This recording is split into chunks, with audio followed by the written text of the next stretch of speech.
ዳጣና አቶ ደረጀ ተፋጠጡ። ዳጣ በከባዱ የተሰማትን ስሜት ለወይዘሮ ማርታ ስታፈርጥላት፣ ማርታ ደግሞ ዳጣ ያለ ምክንያት እዚህ ቤት አልተቀመጠችም።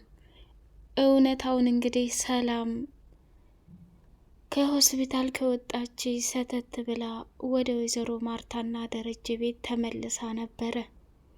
ዳጣም ደግሞ ሰላምዬ እስከምትረጋጋ ድረስ አቶ ደረጀ ወደ ድሮ ሰፈር እቃ እንድታደርስ ተልካ ነበር።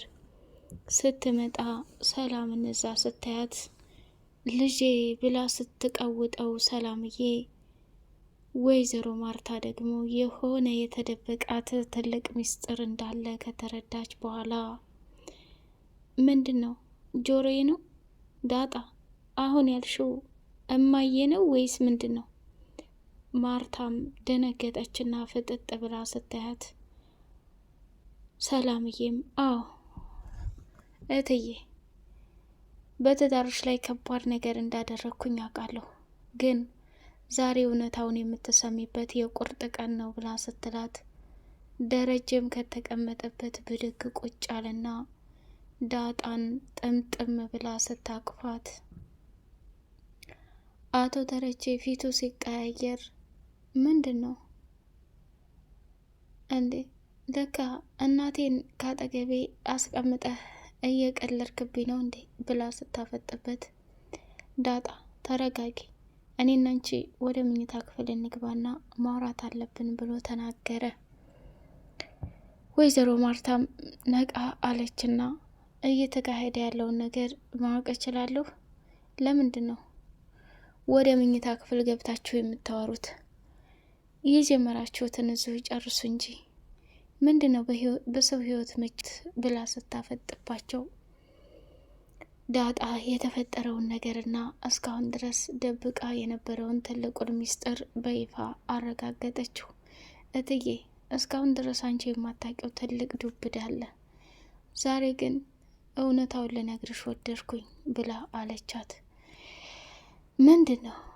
ምንድን ተፈጠረ? ብላ ስትል የተፈጠረውማ ትልቁ ነገር አባዬ ደረጀ ነው፣ እናቴ ደግሞ ይኸው ሰላም ናት እያሉኝ ነው። አባቴን እንኳን አባትነቱን አምኜ ተቀብያለሁ፣ የሰላም ግን አልገባኝም ብላ ስታፈጥ፣ ዳጣ የሰማሁት ነገር ጆሮዬ አይደለም አይደል አለቻት። አረ በጭራሽ እትዬ፣ እኔ ይሄ ነገር ዛሬ እንዲጣራልኝ እፈልጋለሁ። አቶ ደረጀም ዳጣ ስንት ነገር አውርተን ስንት ነገር ጨርሰን እንዴት እንዲጉር ታደርገኛለሽ? አለና ቀወጠው። ሰላም ሰላም! ውድ የተከበራችሁ የተወደዳችሁ የስጦታ ሚዲያ ቤተሰቦች፣ እጅግ በጣም ተወዳጁና በጉጉት ስንጠብቀው የነበረው የዳጣ ድራማ እንደቀጠለ ይገኛል። ቻናሉን ላይክ፣ ሰብስክራይብ እያደረጋችሁ ለምታበረታቱኝ በጣም አመሰግናለሁኝ። ዳጣ ሰላምዬ ቅፍ አድርጋ ስታለቅስባት በጣም ደነገጠችና፣ እንዴ ሰላም የተፈጠረ ነገር አለ እንዴ? ቆይ ምን ሆነሽ ነው? አንቺ እኮ ሆስፒታል በመግባትሽ እኔም ደግሞ በጣም ከፍቶኛል። ግን ደረጀ ይሄ ሁላ ያንተ ስራ ነው፣ ቢያንስ እሷን ሂጅ ሆስፒታል ማየት ነበረብኝ ብላ ስትል አፈጠጠና አያት። ማርቲ እስኪ ወደ መኝታ ክፍል ግቢ፣ ለሰላምም የሚበላ ነገር ሰራሪላት ተነሽ ብሏት ልትነሳ ስትል የዳጣን ሁኔታ ስታየው አቢጌል ያለችው ነገር ልክና ትክክል እየሆነ መሆኑን አረጋገጠች። ሰላምዬ በመጨረሻ ከሆስፒታል ብትወጣም እጅግ በጣም ልቧ ስለተሰበረ፣ ደረጀ አንተ በጣም ከባድና አደገኛ ሰው ነህ። እንዴት ይህን ነገር ልታደርግ ትችላለህ? እንዴት አስጨከነህ? ይህን ያክል ጊዜ ልጄ ካንተ ጋር አብራ ሁና ውስጤ በሰዓቱ ዳጣን ሳያት ልቤ ስንጥቅ ቢልም ይገርመሃል፣ በጣም ያሳዝናል። እኔ በጉጉት ስጠብቅ የነበረችው ልጄ እሷ መሆኗን ባቅ እስካሁን ድረስ አስከፍቻትስ ቢሆን አስቆጥቻትስ ቢሆን እናቷ ካጠገቧ ተቀምጬ እውነታውን ባለማወቄ ምን አይነት ጭካኔ ነው? ምን አይነት አረመኔ ነው? ጋሼ እኔ ይህን ያክል ላንተ ክፉ ነኝ እንዴ? ትዳርህን ለመጠበቅ ልጄ እየናፈቀችኝ ይህን ያክል ጊዜ አምጣ ሳልልህ ዝም ያልኩት ሳልፈልጋትና ሳልወዳት ቀርቼ ነው እንዴ? ብላ እውነቱን ስነግረው ተይ ሰላም፣ ኃጢአቴን አታብዥው። አንዳንድ ጊዜ አንቺና እሷን በፈገግታ ሳያችሁ ወይኔ እናትና ልጅ መሆናቸውን የሚያውቁበት ጊዜ መቼ ነው እያልኩ ራሴን እጠይቃለሁ። እውነቱንና እውነቱን ስነግርሽ ዳጣ ያንቺ ልጅ በመሆኗ የኔ ልጅ በመሆኗ በጣም ደስ ብሎኛል። እሷ ፈልጋን መጣች እያለ እንግዲህ በለቅሶም የታጀበ የሆዱንም በሙሉ ዘርግፎ ሲነግራት በጣሙን ተገረመችና በቃ ያለኝ አማራጭ ካሁን በኋላ መታገስ ነው፣ ነገሮችን በትዕግስት ለማለፍ መሞከር አለብኝ ብላ እራሷ ወሰነች ማለት ነው። ያሳዝናል፣ ልብ ይሰብራል። ዳጣ ለረጅም ጊዜ እናቷ ሰላምዬ መሆኗን ውስጧ የሆነ ቢነግራትም ግን እሷ ትሆናለች አጠገቤ ናት ብላ በፍጹም አላሰበችም ነበር። አቅፋ ስታለቅስና አቅፋ ስትደናበር ራሷን መቆጣጠር አቃታት። ወይኔ ጉዴ!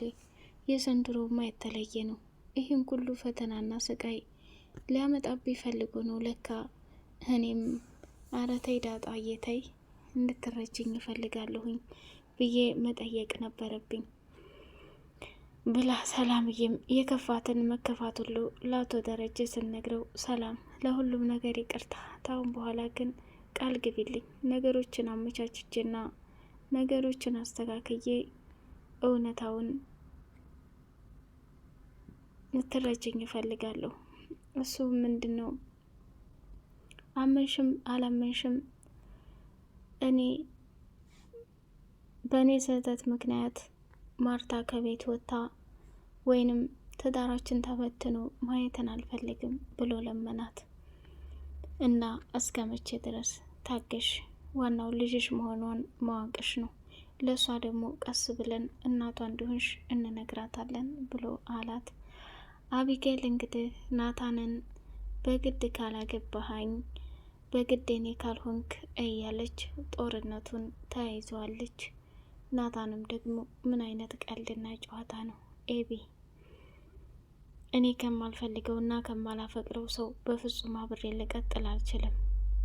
በተደጋጋሚ ነግሬሻለሁ፣ ከህይወቴ ራቂልኝ፣ ህይወቴ ልኖርበት እያለ ቢላትም በጭራሽ አትሰማም። እንደውም አጋጣሚዎችን እየጠበቀች እየመጣች እሱን ትፈታተነዋለች። እሱም ደግሞ ይሄን ነገር በጭራሽ አልፈልገውምና እባክሽ እባክሽ ከአሁን በኋላ ከህይወቴ ራቂ፣ ለደቂቃ ከአንቺ ጋር መቀመጥ አልፈልግም፣ አንቺ ጋርም አብሬ መታየትም አልፈልግም። እንዴ የሰው ልጅ አይገባውም እንዴ?